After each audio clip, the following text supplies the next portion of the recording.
Sehari setelah proklamasi kemerdekaan, Soekarno dan Hatta terpilih menjadi presiden dan wakil presiden oleh PPKI secara aklamasi pada 18 Agustus tahun 1945. Pada saat itu juga ditetapkan Undang-Undang Dasar 1945 sebagai undang-undang dan memberikan amanah kepada presiden untuk memilih dan membentuk sebuah komite untuk menjalankan pemerintahan yang kemudian hari disebut sebagai kabinet. Setelah terpilih menjadi presiden, Soekarno pulang dengan berjalan kaki dan merayakannya sendirian dengan makan sate 50 tusuk di atas got, karena penjual sate saat itu belum memiliki bangku.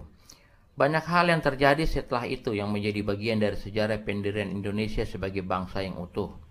Seperti berbagai pemberontakan dengan salah satu alasannya adalah kecemburuan terhadap kebijakan dan pembangunan Jawa sentris. Ketegasan Soekarno sebagai pemimpin dan negarawan memberikannya sebuah ide untuk memindahkan ibu kota negara keluar dari Pulau Jawa. Tetapi sayang sekali ide tersebut tidak pernah terwujud karena terjadi perang dengan Malaysia, Asian Games tahun 62, dan pemberontakan PKI tahun 1965. Ujian terbesar dan terberat Soekarno ketika menghadapi seorang sahabat dan teman seperguruannya bernama Kartosuwiryo yang memberontak ingin mendirikan negara Islam di daerah Jawa Barat. Ketika hendak menghukum mati, Soekarno sempat menangis melihat sahabatnya akan terhukum mati melalui tanda tangannya sendiri. Tanpa tanda tangan Soekarno, maka hukuman mati tidak akan bisa dilakukan. Tetapi hal itu justru memperkokoh ketokohannya sebagai seorang negarawan yang berdiri atas semua suku, agama, dan golongan. Ketokohannya yang terlihat tegas menyetujui menghukum mati sahabatnya sendiri, yaitu Kartosuwiryo.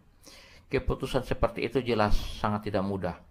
Tetapi karena Soekarno mampu melakukannya, maka dia dianggap sebagai satu-satunya orang yang mampu menjaga bangsa ini menjadi tetap besar dan utuh, karena akan mampu mempersatukan semua suku, agama, dan budaya di negara mayoritas Islam ini tanpa harus menjadi negara Islam. Dia benar-benar seorang negarawan sejati. Kenegarawanannya teruji lagi pada Februari tahun 65 ketika Kahar Musakar juga terbunuh mati akibat memberontak karena ingin mendirikan negara Islam di Sulawesi Selatan. Mati tepat pada hari raya Idul Fitri ya. Keteladanan Soekarno berikutnya, sekalipun sering kawin cerai, tetapi dia bukan seorang poligami sehingga tidak membuka peluang bagi paham khilafah untuk berkembang. Dia selalu menceraikan istrinya terlebih dahulu baru menikahi wanita lainnya. Tetapi kenegarawanannya tersebut akhirnya dianggap salah oleh sebagian orang karena harus merangkul paham komunis dalam sebuah ideologi baru yaitu Nasakom, yang singkatannya adalah nasionalis, agama, dan komunis. Saat itu memang Soekarno harus merangkul paham komunis ya untuk menandingi pengaruh barat yang telah ratusan tahun menjajah Indonesia. Jika yang menjajah Indonesia bukan barat, maka mungkin Soekarno merasa tidak perlu merangkul paham komunis. Sekalipun Soekarno merangkul paham komunis, tapi dia bukan seorang komunis, dengan bukti dia yang melahirkan konsep Pancasila dengan sila pertama ketuhanan yang Maha Esa. Kemudian dia yang menjadi inisiator lahirnya gerakan non-blok atau bebas aktif. Saat itu, setelah Perang Dunia Kedua, lahir Blok Barat yang berhaluan demokrasi dan Blok Timur yang berhaluan komunis. Sedangkan Indonesia tidak memiliki dua-duanya, yaitu non-blok. Banyak negara juga ikut gabung Indonesia, bahkan jumlahnya lebih banyak dari gabungan negara Blok Barat dan Blok Timur. Komitmen yang kuat terhadap NKRI atau Indonesia sebagai negara hukum dan bukan negara agama membuat banyak orang tidak ragu menjadikannya sebagai presiden seumur hidup.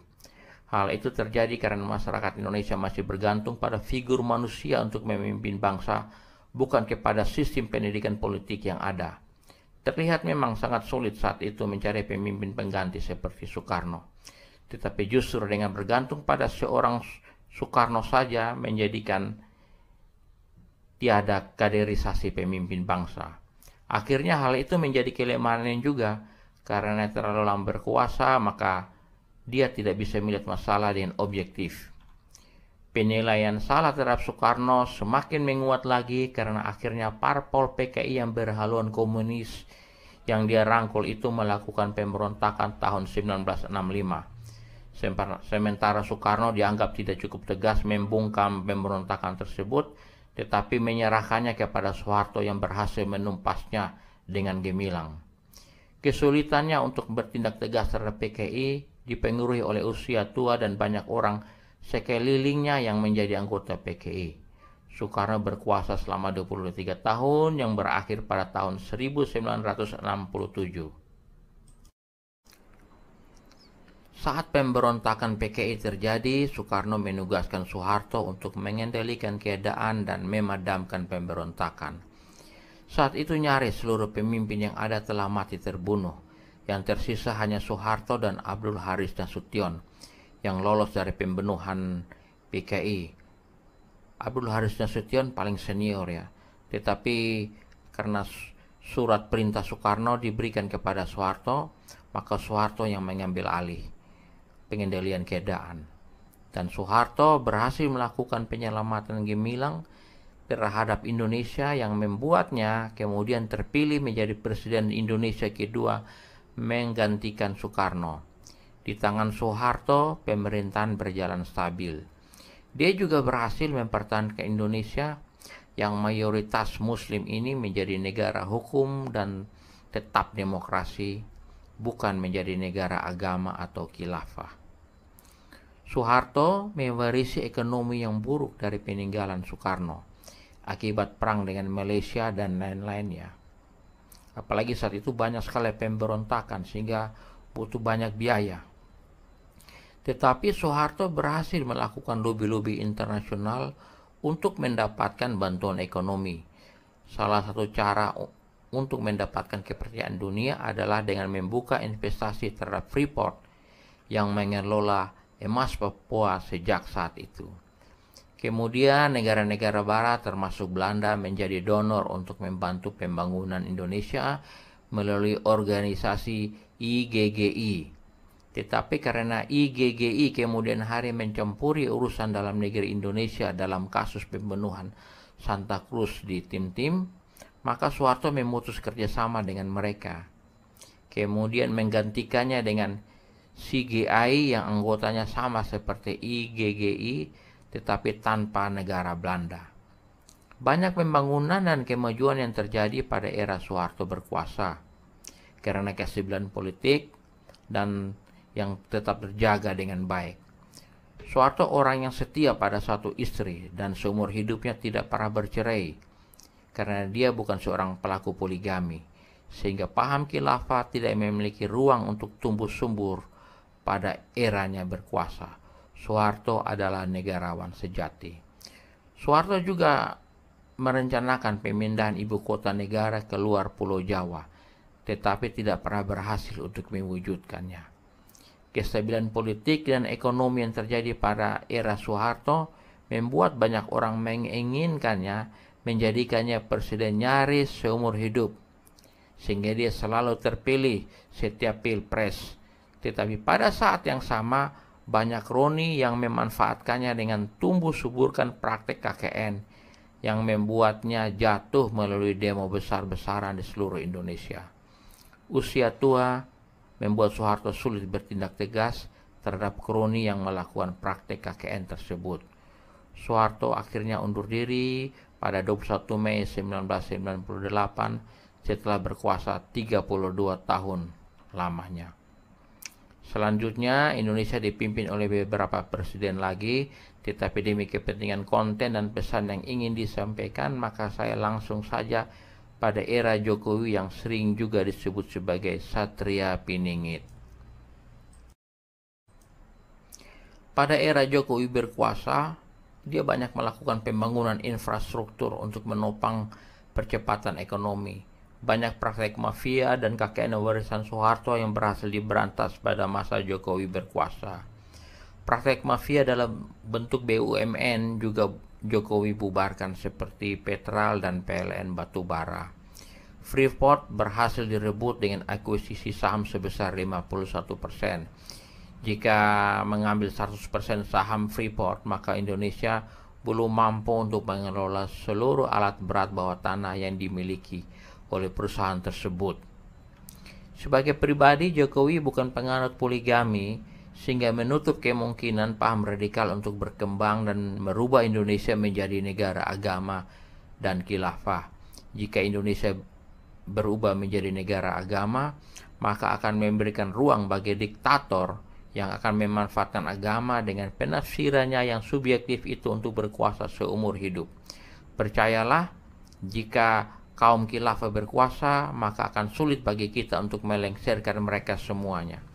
Sebab mereka akan mempertahankan kekuasaan menggunakan kekerasan seperti yang terjadi di Timur Tengah sana.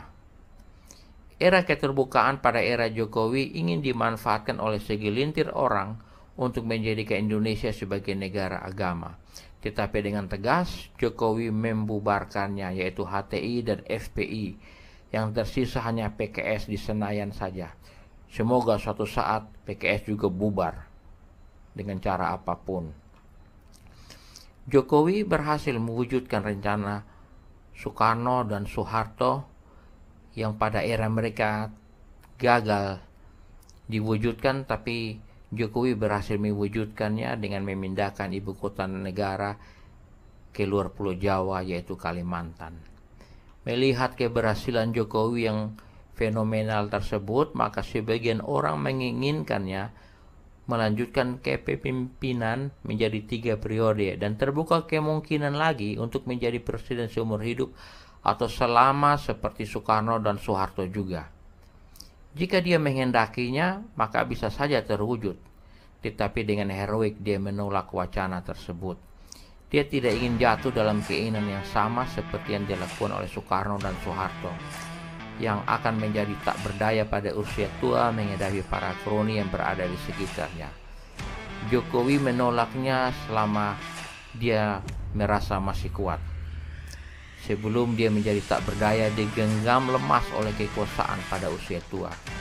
Biasanya seorang pemimpin lebih banyak tak mengetahui apa yang dilakukan oleh orang-orang sekitarnya, yang seringkali lebih sok kuasa, bahkan menjadi penguasa kecil yang membayangi presiden sebenarnya. Keputusan Jokowi menolak berkuasa 3 periode patut dijadikan inspirasi. Sebab jika dia menerima aspirasi untuk berkuasa 3 periode, maka kemungkinan akan melanjutkannya terus sampai periode keempat. Kekuasaan itu ibarat candu yang sulit dilepaskan jika sudah berada dalam genggaman. Jadi, lepaskanlah secepat mungkin sebelum menjadi terlena, karena bisa membuat hanyut. Kekuasaan bersifat amanah atau pemberian. Jika sudah saatnya untuk berakhir, maka harus rela lengser dengan sendirinya sebelum dilengsarkan oleh waktu, sebab tidak ada manusia yang dijadikan sempurna.